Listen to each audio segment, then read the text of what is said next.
podcast with your hosts, Jason Medford and Kathy Groover. Fire and Earth, giving you the keys to unlock your limitless potential.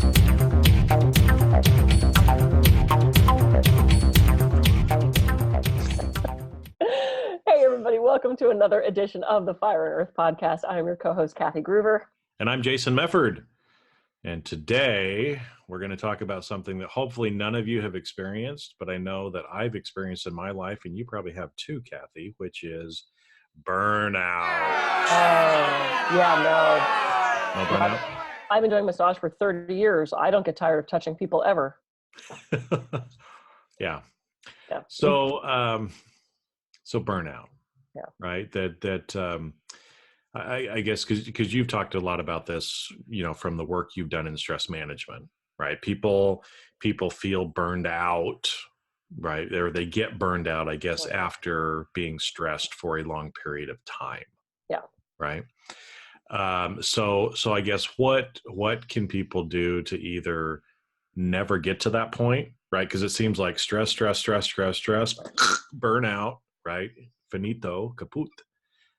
Or to never get to that point. Right. I think it is about, first of all, being self-aware. I think that's a huge key to this is how much can you handle? How much are you taking on? And we've had multiple episodes where we've talked about saying no and looking for that place of that work-life balance. But I think our bodies are amazing in that we're seeking that homeostasis. So we normalize things after a certain amount of time. So when clients come to my office and they look like this, and I say, "How are you feeling?" They're like, "I'm fine." Like, "How's your shoulder?" "Oh, it hurts, but it always hurts. It's normal." It's not normal. Yeah. Those things, and maybe what I'll do is I'll put the warning signs of stress up in a little meme next to us here. But eventually we feel those things so often that we start to think they're normal. They are not. That feeling of wanting to run away, that feeling of not taking pleasure in things, that feeling of, you look in your book that day and you see 8 clients and you go, "Oh God," we all have days like that because we're just human beings and we have fluctuations in mood. And, but when it becomes a daily thing and you are starting to really dread and you're like, "I got to get away and I got to get on vacation." If you let that build up to your one little 10-day vacation every year, you are going to lose your mind. You're going to go batshit crazy. You're going to be miserable. You're not going to be as productive. Your health is going to start to suffer because those emotional, spiritual drains on us are draining our immune system. They're draining our ability to heal wounds. They're damaging our heart. They're damaging our brain. I mean, there's all these symptoms. 60 to 90% of our doctor's visits are from stress-related illness. Yeah. Well, that's what's interesting that I think most people don't realize is those little aches and pains and the other health issues that you have, most of them are stress induced. And what I thought was interesting too, because as you mentioned too, that, as we get used to being stressed, we believe that is the normal. And so here's the irony of the whole thing. If you're running around being stressed all the time, you start to believe that is how you have to be all of the time. Yes. Right? That's why people are like, "Oh, I have to be so busy. Oh, I'm so busy. I'm so busy."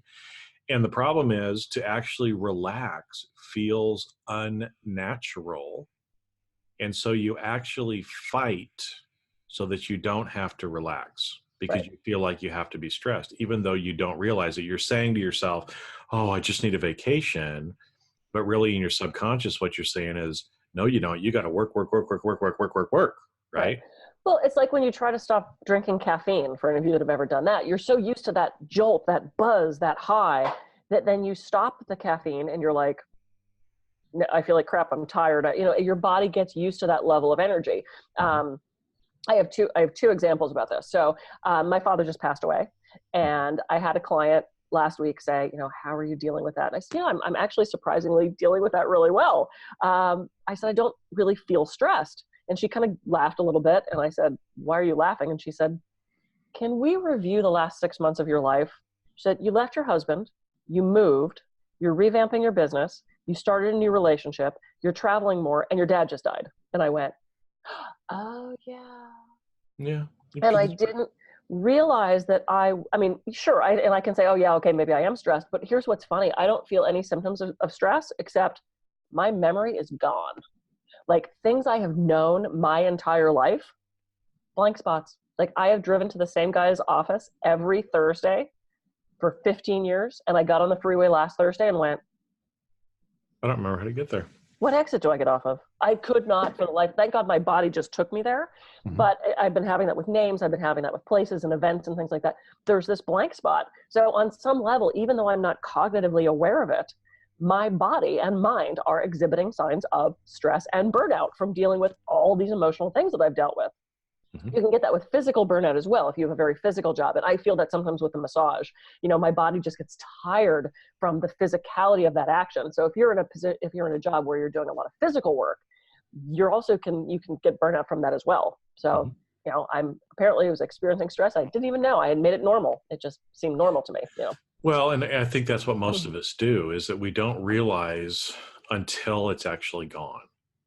Right. Yes. And like you said, in your life in particular, you've gone through some serious shit in the last 6 months. Hmm. And sometimes our body and our brain just kind of goes into survival mode, because to go through that much stuff in 6 months, you just have to somehow do it. It's like that adrenaline shot, that we've talked about before, when the bear is chasing you. Yeah. And until we feel like we've kind of gotten through that, we feel like we're in that flight mode and we're just trying to survive and get through. But eventually things will settle back down to normal where they are. And yeah, some of those blank spots are going to come back, because there might be some things that you do still have to deal with and unpack. Right. You just can't do it right now. Right. And I still But have to get to my client's office, even if I don't remember where it is. yeah, exactly. But so what are maybe some things that people can do every day? Yeah. Because I think it's important to have some daily practices, so that Yes. you can, if you do a little bit every day, it'll help you from having that complete, wigging out, burnout, where you end up in the hospital, or you end up on antidepressant medicines, or whatever it ends up being, because it's finally gotten to a point to where it's so painful Yeah. that you have to do something, that's really drastic at Right. that point. So what are some Sure. things that people can do every day? I think you're absolutely right. We have to do little things every day. Just like if you're going to run a marathon, you don't just one day go out and run 28 miles. You do a little bit every day. You're training yourself to do that until it becomes a habit. And I think just stopping every once in a while and breathing, taking that deep conscious breath, it stops the fight or flight response. It brings us back to our bodies and reminds us to be present, because in this present moment, there's no stress.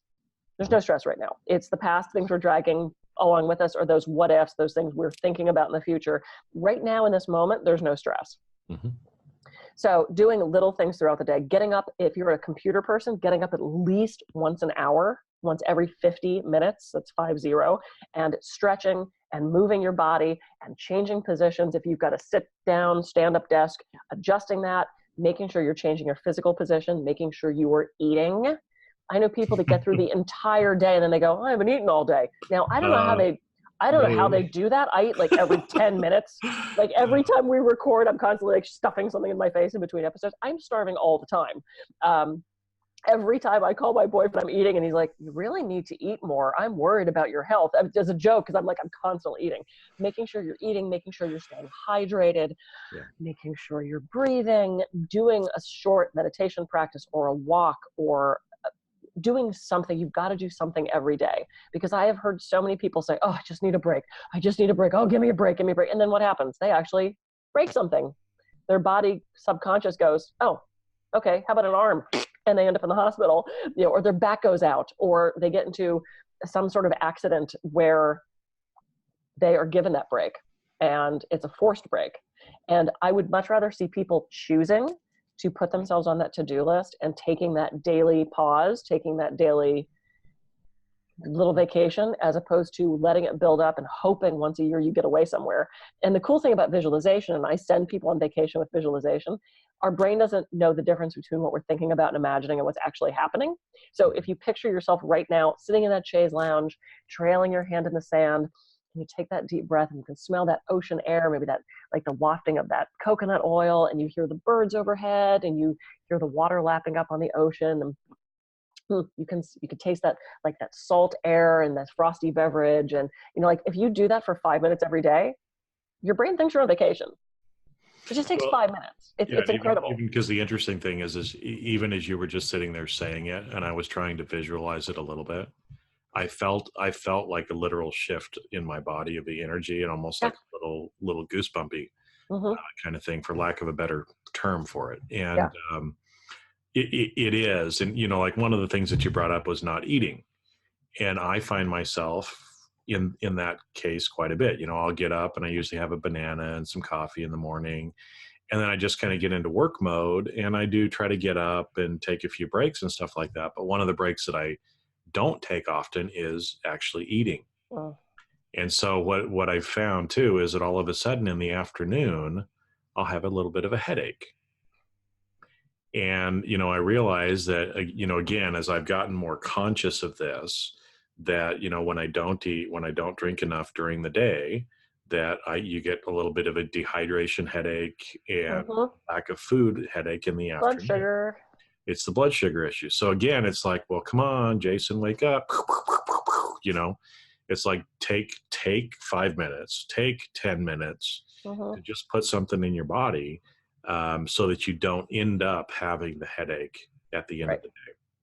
And And well, I just say, are there days we power through? We have a deadline. We have some really important thing that's we have to put out a fire. Yes, there are absolutely days where I only allow 15 minutes in between my massages because I'm squeezing people in because someone hurt themselves, because I'm making that exception. It should be the exception.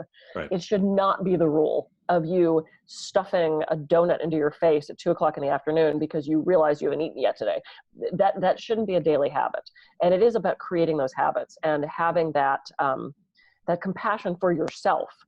We're putting everybody else on our list, and we're not putting ourselves on that list. And it's important to take those moments, to take those pauses, and nurture yourself throughout the day. You wouldn't drive your car 100,000 miles without an oil change. Yeah, We but treat we treat ourselves that way. Yeah, we treat that vehicle better than this vehicle, and this is the only one we get. You can go buy another Toyota. Well, and I think it's funny because, obviously this makes logical sense. Duh, right? But, I don't know how many people I've talked to, and even myself, I find myself kind of getting into this path as well, where it's like, well, I just don't have the time to do that right now. And here's the reality is 15 minutes ain't nothing going to change that much in the world for 15 minutes. Yeah. So if you just turn your phone off, put it on do not disturb, sit and just, meditate or listen to music for 15 minutes that you enjoy. Yeah. And be undistracted for that 15 minutes. Just be in that 15-minute space. Right. You're going to feel so much different. Yeah. And you can't afford not to do it. I mean, Right. you really can't, because you pay a little bit now, pay now or pay later. Either you're going to, and I see this with clients all the time, they wait to get the knee replaced. They wait to start the diet. They wait to start the exercise plan. And then they're so far gone. And I watch this with my own father. It's like I look back through his life and go, had you taken better care 20 years ago, you might not be not here anymore. I mean, not to be morbid about it, but it's like we make these choices, and those choices shape who we are. They shape our future.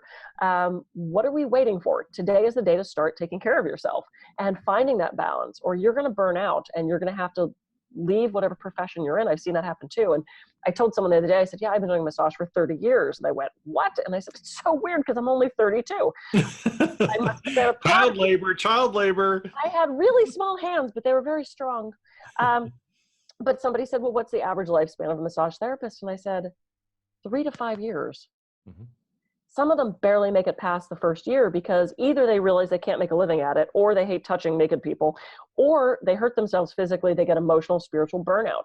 It's a hard job. Mm-hmm. And people think it's so relaxing because I'm in this room with the aromatherapy and the tinkling music. And it's like, no, I'm not laying there, right? I'm like, actually, I'm doing the physical work. And I realized if I don't take breaks throughout the day, which I didn't when I first started my practice, I would get so burned out, and then I would give bad service. I would give bad treatments to people because it's emotionally, spiritually, physically, mentally draining. So you have to find that place of balance. Yeah. Well, and that's why, like we said, if you can take 15 minutes at a certain point during the day, but what I even think too is, instead of trying to block your time in hours, block your time in 45 or 50 minutes Yeah. sections.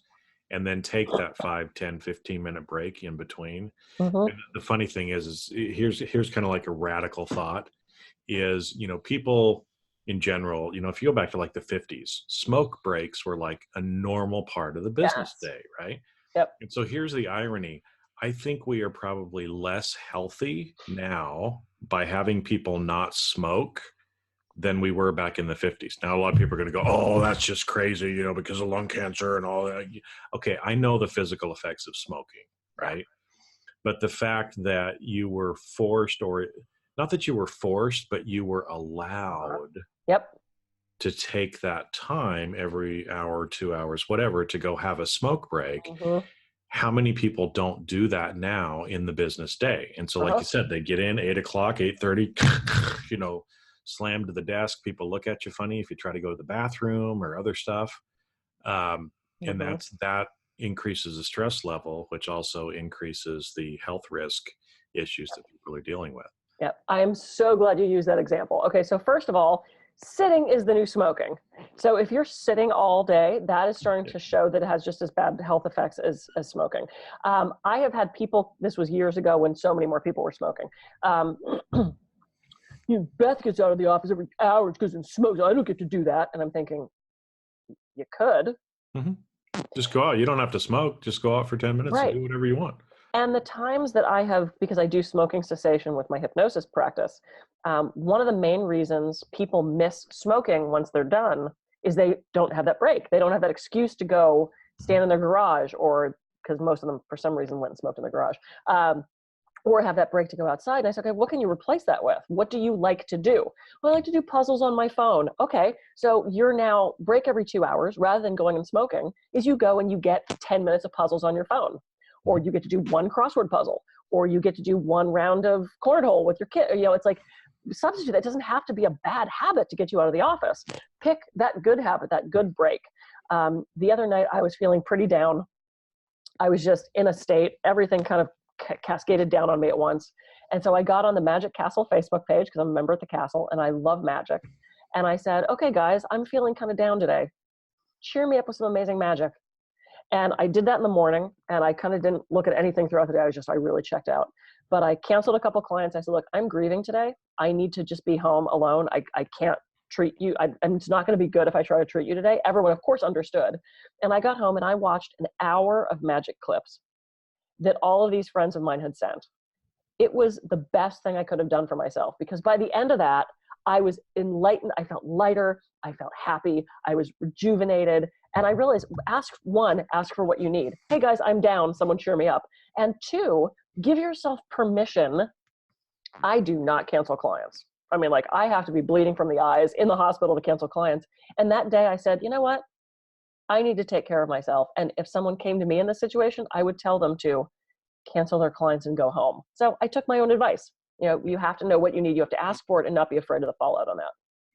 Well, and I think that's, we've talked about a couple different ways. So to kind of wrap this up, I mean, the big thing is, if you want to avoid burnout, right, first off, try not to be stressed. But hey, we know life is stressful sometimes. Mm-hmm. So take breaks.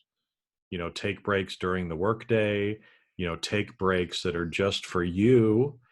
Because again, as you kind of become present in those moments, and we're not talking about like, lounging on the couch for 2 hours in the afternoon. Right. It's 5, 10, 15 minutes. And really you can afford to spend 5, 10, or 15 minutes every hour. It's going to make the other 45 minutes way more productive. Yes. And we don't have time to get into it all today, but there's actually been a lot of studies about this, and that is actually scientifically true as well. Yeah. It's not just what we're saying. So take some breaks, have compassion for yourself, and that way you hopefully won't ever get to that point where you really are so stressed that you're actually burnt out and you don't break your arm or have some other break come along that forces you to slow down and do what you need to do. Just do a little bit every day. Yep. And you won't get to that point. Exactly. Be kind to yourself. Be kind to yourself. Be kind to other people. It's pretty simple. It's pretty simple. Yay. What a beautiful place to end. All right, Jason, let's go take a break. because we've been at this for hours. Hours and hours. I'm Kathy Groover. I can be reached at kathygroover.com. And I'm Jason Mefford. I can be reached at jasonmefford.com. So go take a break today and have some compassion and kindness for yourself and for others. And we will see you on another episode of the Fire and Earth podcast. Take care, everybody. See ya. See ya.